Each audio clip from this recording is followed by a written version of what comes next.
Welcome to Top Stories of the Week, ladies and gentlemen. I'm Ngullie. The cases of dengue being reported in Dimapur seem unprecedented. I say so because dengue cases were not just negligible. Even a decade ago in Nagaland, it was virtually almost unheard of. If it were a common illness with no mortality, I believe that the government could say, do not panic, do not worry. But this is different. The cases at a current media count is about more than 300, yes. So looking at Dimapur and its adjoining areas, it is easy to see why vector-borne diseases are hitting the people really hard. I think we all can agree that we urgently need to revisit our urbanization priorities and our water and sewage infrastructure, and of course a lot of education for our citizens. I believe that the media had warned earlier that Dimapur would one day become a hotspot for vector-borne diseases. These warnings from many years ago, I think during the 90s, in the editorials of the local newspapers said that Dimapur will one day experience widespread flooding, and these warnings came during a time when places like Purana Bazar and Ziliangrong areas were experiencing a level of flooding, and these areas are in the heart of Dimapur. So when they started experiencing flooding, the media was worried that we need to do something fast, otherwise every space in Dimapur and its adjoining areas will one day start feeling the heat of flooding. So now I think the prediction has come true. These days there are very few places in Dimapur municipality that do not get flooded during the rains. I believe vector-borne diseases are closely linked to the health of urban infrastructure, that is, poor waste disposal and management, extremely clogged and stagnant drains that had not been cleared for many years, polluted water bodies in the neighborhood, especially in the urban areas. It will be interesting if we can study the cases and link the patients to their environments.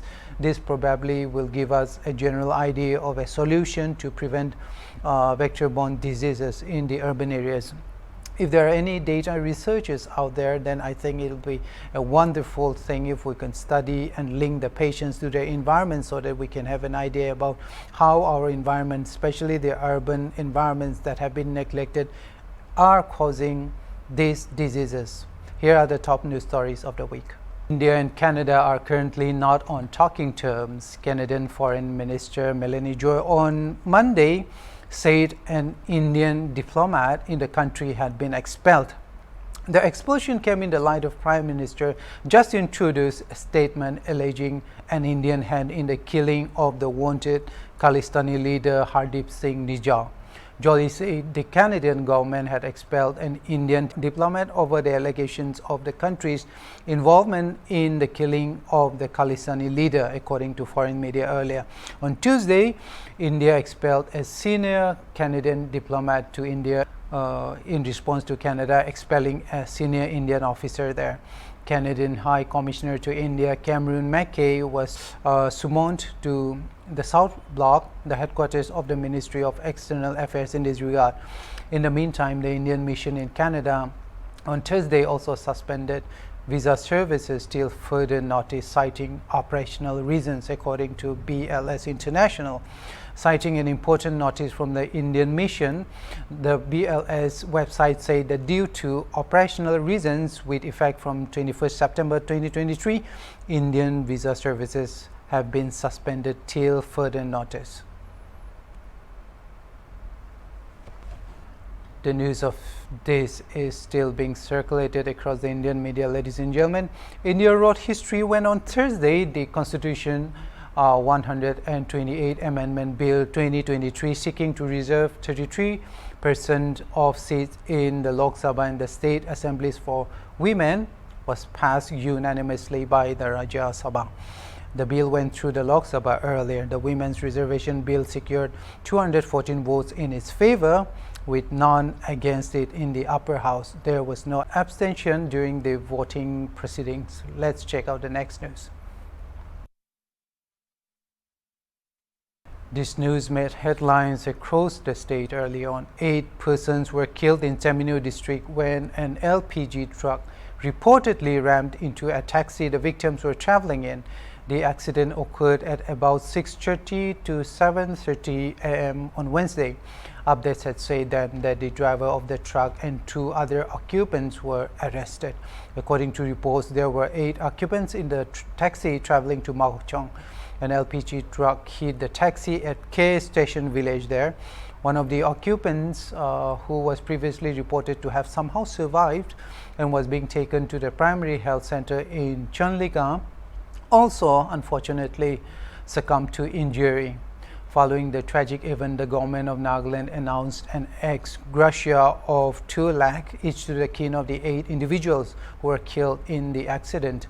Chief Minister Nefirio announced the ex gratia on X on Wednesday. The Chief Minister expressed sorrow and posted that the state government was providing all necessary assistance and an ex gratia of 2 lakh each. The Chief Minister also expressed deep condolences to the bereaved families.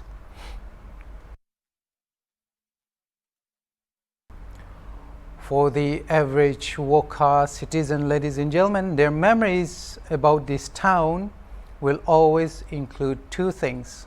1, Mountie, where people used to go for picnics, and 2, bad roads, very bad roads. A lot has changed and will change even more, but for Wokha's bad roads, their bad roads seems to be forever. The people can't stop suffering.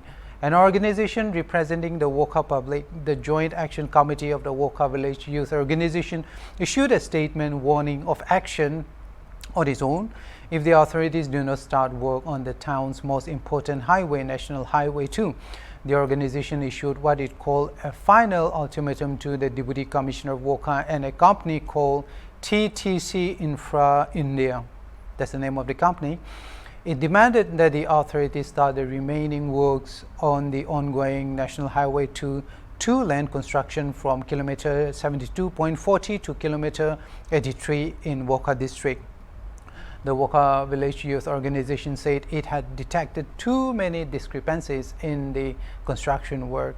The lack of seriousness on the part of the authorities to address the genuine concerns of the public of Wokha district is brazenly apparent as seen from the sequence of events, the statement from the organization said. The authorities were asked to start the remaining work on the ongoing National Highway 2 2-lane construction project from the said kilometers area. They demanded that unless and until they start work on this, then the organization will not be meeting with the authorities. More on that later. The committee has reminded that the remaining work shall be allowed to proceed only after rectification of the discrepancies identified in all 106 locations. They are to properly demarcate and designate those lands already compensated but left untouched by the ongoing 2-lane construction work as government properties. The Wokha Village Youth Organization warned that if the authorities fail to do this, the organization shall be compelled to take an own course of action for which the Wokha Deputy Commissioner and TTC Infra India shall be held squarely responsible for any eventualities later on. Just recently, the village youth declared that it would not attend any meetings in this regard until their demands had been completely fulfilled. On September 17, Parent district authorities arrested a man allegedly for raping a woman. The unidentified victim, said to be in her mid-20s, was admitted to the hospital on September 17 for injuries said to have been caused during the sexual assault. The name of the accused has been given by the authorities as one Benjamin Tearing, who is said to be about 33 years old. The victim's family lodged a complaint with the police, after which the accused person was arrested. Reports said that the alleged sexual assault happened on September 8th. The victim reportedly fell ill and was requiring of medical help, so she was taken to the hospital where she underwent intensive care. The accused was in judicial custody at this time that the report was being filed. This news was in circulation amid the Manipur crisis for some time, leading to a lot of wild speculations. Ladies and gentlemen, a man from Nagaland who reportedly went missing on Wednesday afternoon in Thoubal district of Manipur was found at a place called Sora. that is in southern Imphal in Manipur. Initial reports say the man Wan Piyao Kunyak may have been abducted. That was the report that we received early on when he went missing. With the Manipur situation still worrying, people, especially his loved ones, thought the worst. But thank God he was found. The Manipur police later confirmed that Piyao Konyak was not abducted. It was informed that Konyak went to Sora by an auto rickshaw, probably to get drugs. It was during the time that members of a local anti-drug non-governmental organization raided the place he was in. So he and about 50 other drug users were taken to a rehab center called New Life Rehab Center. So people assumed that he might have been abducted. Police had also assured that the case had nothing to do with the ongoing Manipur crisis. In fact, Mr. Piyao Konyak himself confirmed to Hornbill TV that he was not abducted but had gone out on his own.